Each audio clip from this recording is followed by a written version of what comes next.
Ndugu zangu Waislamu, anwani ya khutba yetu ya leo, kichwa chake cha habari kinatuambia hili si la kufurahisha bali ni la kuhuzunisha. Naam, ikhwata al-Islam wal-Iman, الأغلبية منا نفرح ونمرح بمرور الأيام وانتهاء السنة، بحيث أن الأصح هو أن نحزن وليس أن نفرح. ndugu yangu Muislam, tathmini yaonyesha wengi wetu tuna tabia ya kushangilia, tuna tabia ya kufurahia kwa kile kitendo cha masiku kukatika, miezi kusonga mbele, miaka kusonga mbele. Hii imekuwa ni kawaida yetu wanadamu wote, kufurahia miezi kusonga mbele, miaka kusonga mbele, ambapo kilichokuwa sahihi kabisa, mwezi unapopinduka hupaswi kulifurahia bali uhuzunike kwa kuisha mwezi ule.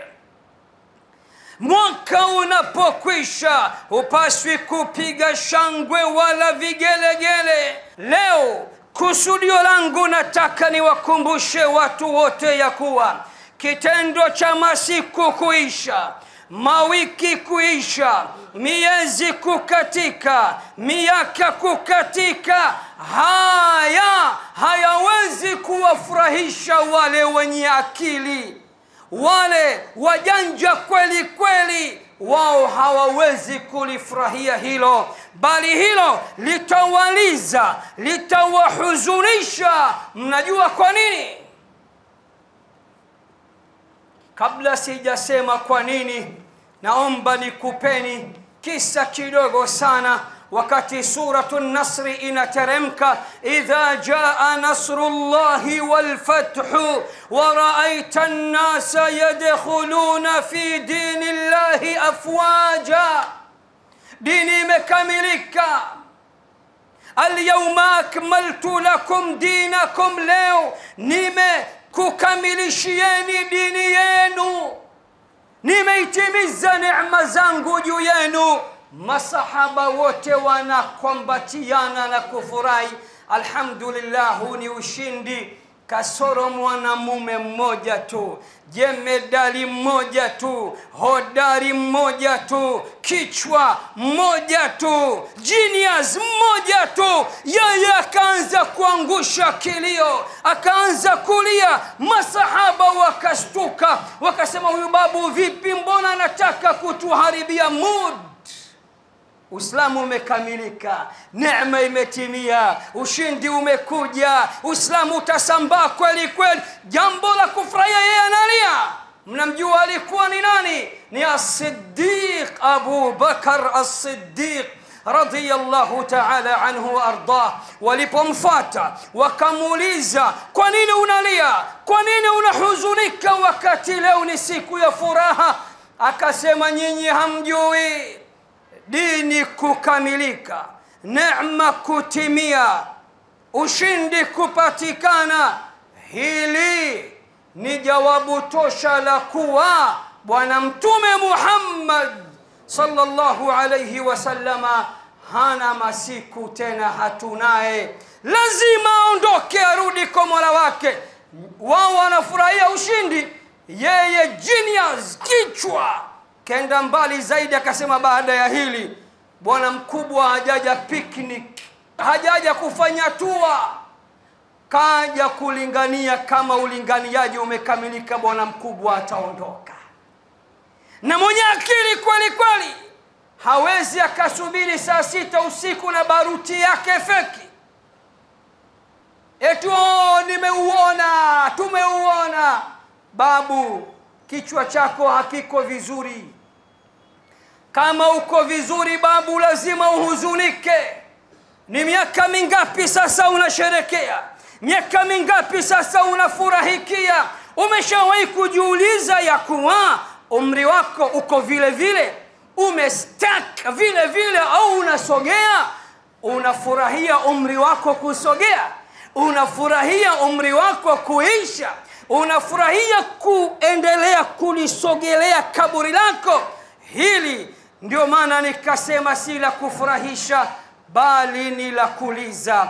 Kwa nini? Msikilize mwana wa chuoni mmoja wa Kiislamu anavyotuambia. Anatuambia maneno yaliyokwenda zaidi ya shule.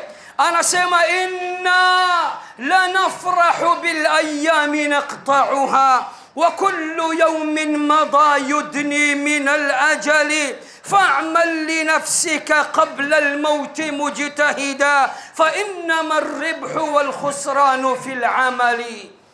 Inna la nafrahu bil ayami naqta'uha, hakika sisi wanadamu tuna tabia ya kufurahia pindi tunapoyakata masiku. Lakini tumesahau moja, wa kullu yawmin madha yudni min al-ajali, na kila siku unapoikata siku ikaisha ikaenda nyuma yako, kila unapokata mwezi ukaisha ukaenda nyuma yako, ukaukata mwaka ukaisha ukaenda nyuma yako, yudni min al-ajali, ndio wewe unakaribia zaidi ahadi yako ya kuelekea akhira. Hili si la kufurahisha bali hili ni la kuhuzunisha. Kila mmoja wetu anafahamu ya kuwa umri wake unasogea, masiku yake yanasogea, na umri unaisha, na umri umekadiriwa babu, na kila mmoja amekadiriwa na Mola wetu mlezi kadri ya Allah alivyomkadiria. Utake hivi ndivyo ilivyo, na usitake hivi ndivyo ilivyo. Kila miaka inapokwisha, kila miezi inapokwisha, kila masiku yanapokwisha, mimi na wewe ndio tunazidi kulisogelea mwana ndani mashimo yetu na makaburi yetu. Je, hili la masiku yako kuisha, umri wako kupungua, kuzidi kulisogelea mwana ndani shimo lako, kaburi lako, la kufurahisha, la kuhuzunisha? Jawabu la kuhuzunisha, baruti za nini? Kelele za nini? Shangwe na vigelegele vya nini? Alhamdulillahi rabbil alamin, nimeuona. Babu, hujauona bado. Siku zako zinakwisha, ungelikuwa una macho ya kuona usingefurahia, bali ungelia na kuhuzunika ya kuwa miaka yangu inakatika, masiku yangu yanakatika. Na baya zaidi, hujui umekata masiku mangapi na umebakisha masiku mangapi. Msikilize Sayyiduna Ali ibn Abi Talib radiyallahu ta'ala anhu wa ardah anavyotuambia. Anatuambia irtahalat ad-dunya mudbirah وارتحلت الآخرة مقبلة ولكل واحدة منهما بنون فكونوا من أبناء الآخرة ولا تكونوا من أبناء الدنيا فإن اليوم عمل ولا حساب وغدا حساب ولا عمل. Al-Imamu Ali ibn Abi Talib anasema, jamaa, dunia imekwisha funga virago vyake na inaondoka, inatupa mgongo, na akhera pia imekwisha fungasha virago vyake, haitupi mgongo bali inatupa uso, inatujia.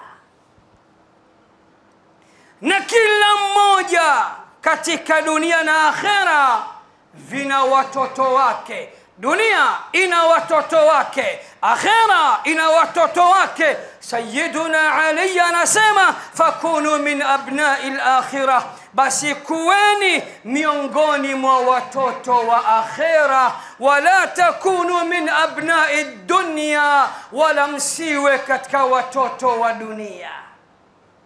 Kisha kamalizia akasema fa innal yawma amalun wala hisab, kwani leo duniani tunatenda, duniani ni utendaji, hesabu ni akhera. Wa ghadan, na kesho akhera, hisabun wala amal, akhera ni mahesabu tu, ni ukaguzi tu, na mkaguzi mkuu ni Allah jalla fi'ala, na hakuna tena matendo. Haya ndo maneno aliyoyasema Sayyiduna Ali, maneno yaliyokwenda zaidi ya shule. Msikilize mwanawachoni mmoja anatuambiaje: nasiru ila al-ajali fi kulli lahdhatin wa a'maruna tutwa wa hiya marahilu. Wanadamu, tufahamu ya kuwa kila kukicha tunayaendea ahadi zetu za kufa, na umri zetu zinazidi kukunjwa, na umri zetu ni awamu. Naam, ikhwata al-islami wal-iman, ahbaba rasulillah, kama hili halikutoshi, hebu sikiliza mwana wa chuoni Al-Fudail ibn Iyad. Siku moja alikutana na mtu, qala lirajulin, Al-Fudail ibn Iyad siku moja alikutana na mtu akamuuliza, kam ata alayka, una umri gani, una miaka mingapi wewe? Yule bwana akasema 60 sana, nina miaka 60. Al-Fudail ibn Iyad angelikuwa mbongo, angemwambia hakika umekula chumvi nyingi sana, lakini alimwambia maneno mazito sana. Hebu sikiliza maneno aliyomwambia: kam ata alayka, umri wako ni miaka mingapi? Yule bwana akasema 60 sana, nina miaka 60. Al-Fudail ibn Iyad alitamka maneno mazito mpaka yule bwana akasema inna lillahi wa inna ilayhi raji'un. Maneno gani kasema? Hikma gani kasema? Yapi na kipi? Aqulu ma tasma'un wa astaghfirullah li wa lakum fastaghfiruh innahu huwal ghafurur rahim wa huwal barrul karim. Alhamdulillahi rabbil alamin, واشهد ان لا اله الا الله ولي الصالحين، واشهد ان سيدنا محمدا صلى الله عليه وعلى اله وصحبه اجمعين. وارحم اللهم مشايخنا ووالدينا وامواتنا واموات المسلمين اجمعين، امين يا رب العالمين. Kipi kilichotokea? Kipi alichomjibu yule bwana alipomuuliza kam ata alayka, una umri gani, una miaka mingapi hapa ulipo? Yule bwana akasema 60 sana, nina miaka 60. Kipi alichokisema Al-Fudail ibn Iyad mpaka yule mtu mzima asema inna lillahi wa inna ilayhi raji'un? Al-Fudail ibn Iyad akasema fa anta mundhu 60 sana tasiru ila rabbik, ukaya ukifahamu ya kuwa hakika yako wewe kwa kitambo cha miaka 60 bado unatembea kumwelekea Mola wako. Wewe unafurahia umri, nimekula chumvi nyingi, huyu bwana anamwambia ukae ukifahamu wewe sasa ni miaka 60 unatembea unaelekea kwa Mola wako. Nini maana yake? Maana yake unazidi kusogea na kumsogelea Mola wako. Iko siku utaondoka duniani kwa sababu unazidi kuyakata masiku yako. Yule bwana aliposikia maneno haya, Al-Fudail ibn Iyadh akamuongezea tena lingine, akamwambia yushiku an tablugha, pana karibia wewe kufika safari yako. Wewe ni miaka 60 sasa uko safarini, bado haujafika na unakaribia kufika kwa Mola wako mlezi. Yule bwana akasema inna lillah wa inna ilayhi raji'un. Naam, umri ni neema kubwa sana, na ndio maana ni miongoni mwa neema ambazo utaulizwa kwazo siku ya kiyama. Katika Jami'u Tirmidhi hadithi nambari 2417, msikilize bwana Mtume sallallahu alayhi wasallam anavyosema, la tazulu qadama abdin yawm alqiyamati hatta yus'ala an 4 khisal. Kamwe unyayo wa mja hautonyanyuka siku ya kiyama kwenda kulia wala kushoto, kwenda peponi au motoni, mpaka kila mtu aulizwe maswali 4.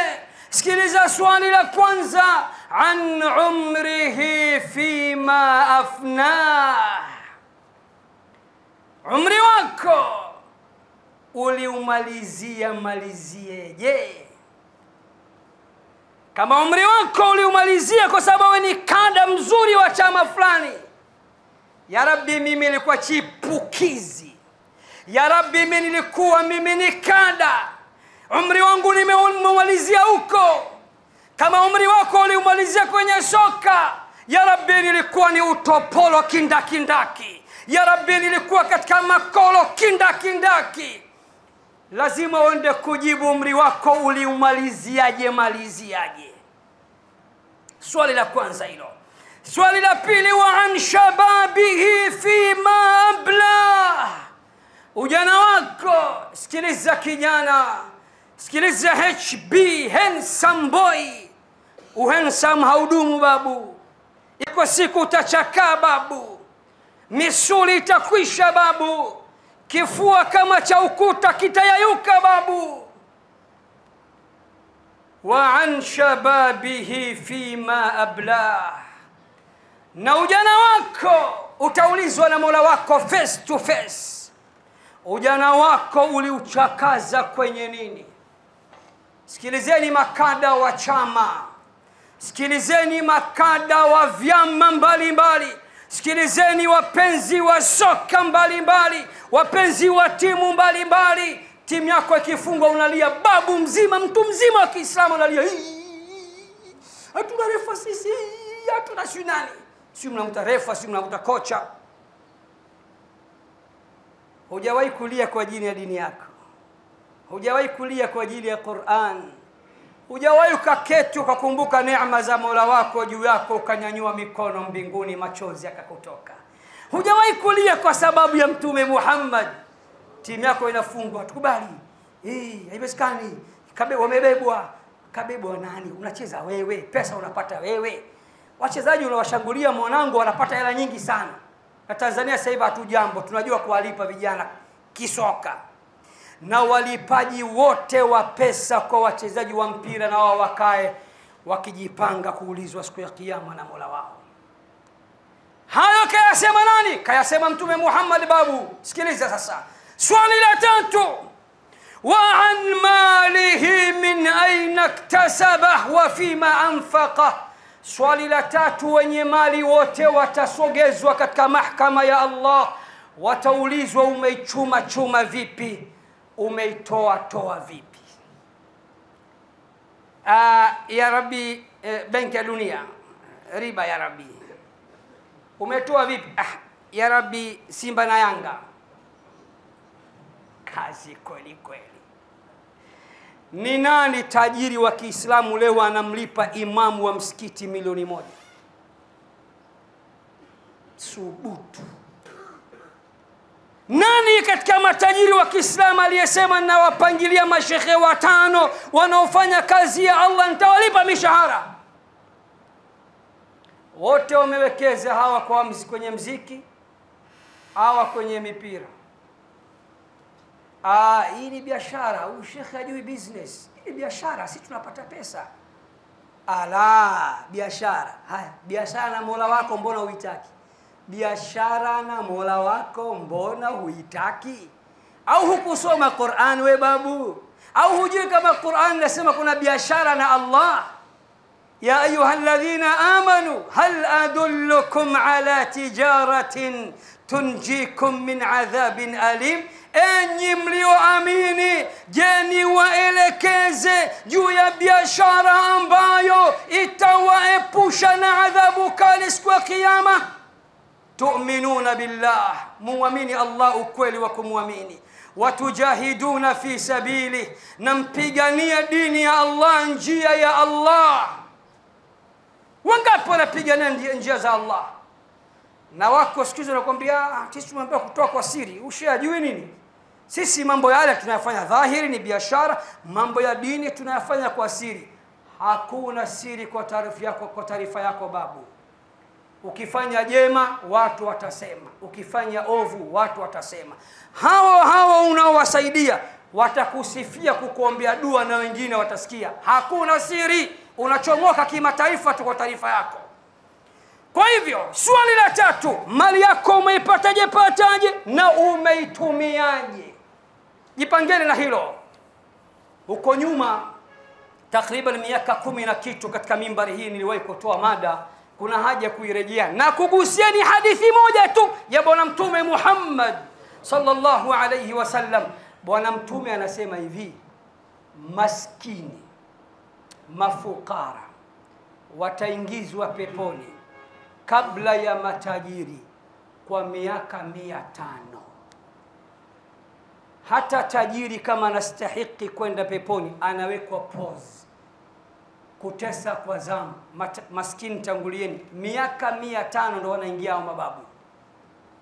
Watakuwa wapi ya Rasulullah? Akasema wa ashabul jiddi mahbusun, na wenye fedha watafungiwa selo maalum mpaka maskini wakatese. Baada ya miaka 500 ndio wanaingia wao, tena ikiwa wanastahili kwenda. Kama wastahili mkomoto. Tumia akili kuzaliwa tu. Kila unapokuwa na pesa nyingi, hesabu yako ni nyingi. Kila unapokuwa na utajiri mwingi, hesabu yako ni nyingi.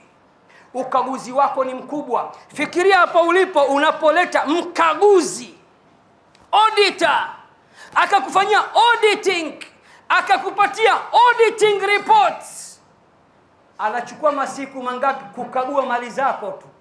Masiku mengi. Babu wa akhera utasimama sana kwenye mstari wa foleni, utakaguliwa kweli. Na Allah ajui kama huyu ndio alikuwa tajiri wa Tanzania, huyu ndio alikuwa top ngapi Afrika nzima, huyu ndio Bill Gates, hajui. Utachomeshwa mahindi pale kupita maelezo. Mwisho Bwana Mtume anasema katika hadithi hii, wa an ilmihi madha amila bih, na lazima ulizwe juu ya elimu yako, ujuzi wako, maarifa yako. Umeyafanyia nini? Umewasaidia vipi watu wako na umma kwa ujumla?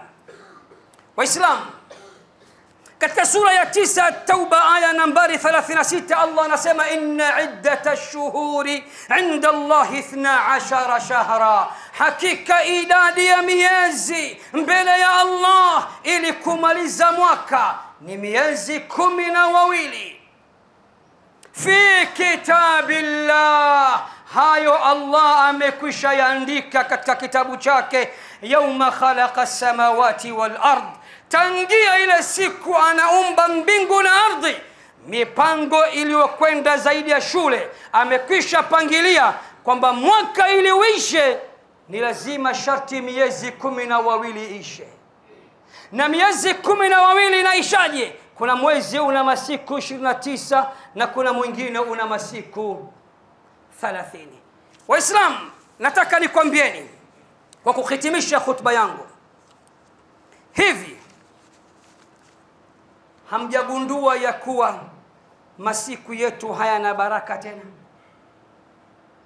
Hivi hamjagundua ya kuwa masiku yetu hayana baraka tena?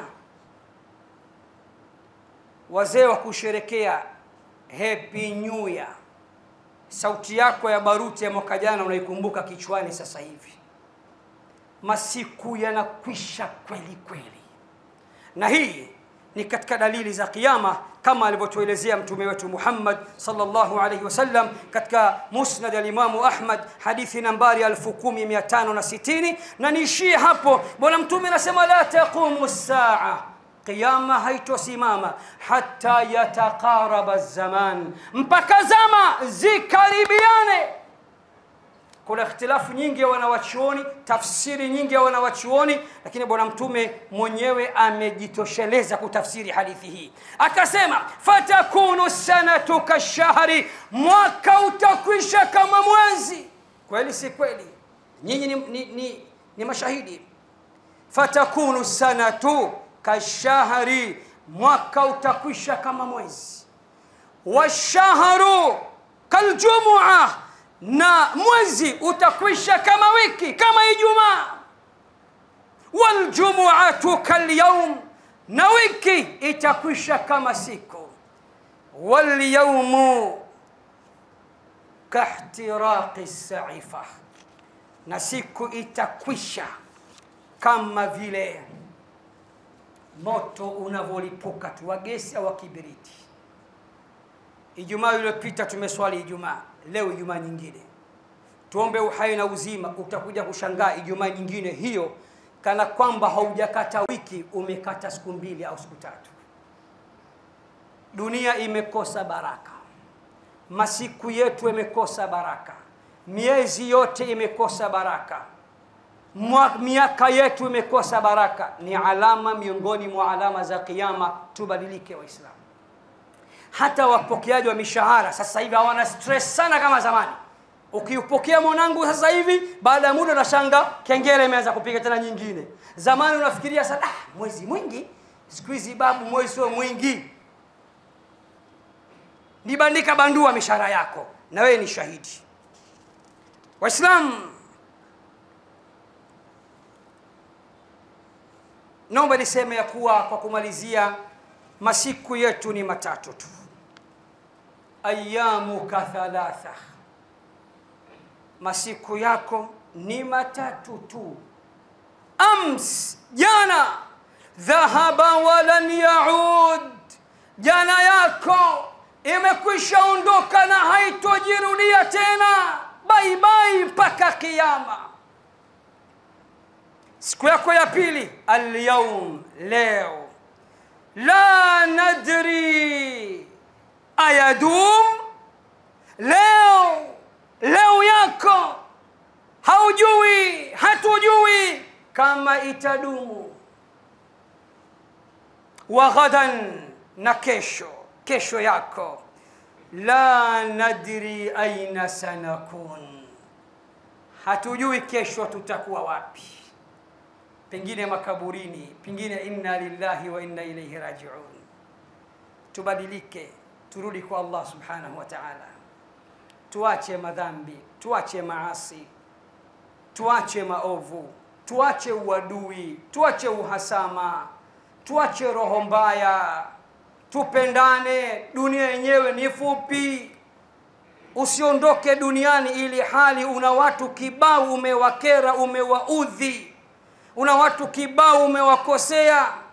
Watakwenda kuchukua haki yao siku ya kiyama juu yako, na haki yao si chochote zaidi ya thawabu zako na mema yako uliokuwa ukiyafanya. Inna Allaha wa malaikatahu yusalluna ala an-nabi ya ayyuhalladhina amanu sallu alayhi wa sallimu taslima. Allahumma salli wa sallim ala sayyidina Muhammadin wa ala ali Muhammad kama sallaita ala Ibrahim wa ala ali Ibrahim innaka Hamidun Majid. Wa barik Allahumma ala Muhammadin wa ala ali Muhammad kama barakta ala Ibrahim wa ala ali Ibrahim fil alamin innaka Hamidun Majid. Allahumma izz al-islam wal muslimin wa dhill ash-shirka wal mushrikin wa dammir a'da'aka a'da'ana أعداء الدين، وانصر جيوش المسلمين في مشارق الأرض ومغاربها يا رب العالمين. اللهم ارحم إخواننا في فلسطين، اللهم ارحم إخواننا في فلسطين. اللهم عليك بعدوهم وأعدائهم. اللهم أنت تعلم أعداءنا من الجن والإنس عددا، فاقتلهم اللهم بددا،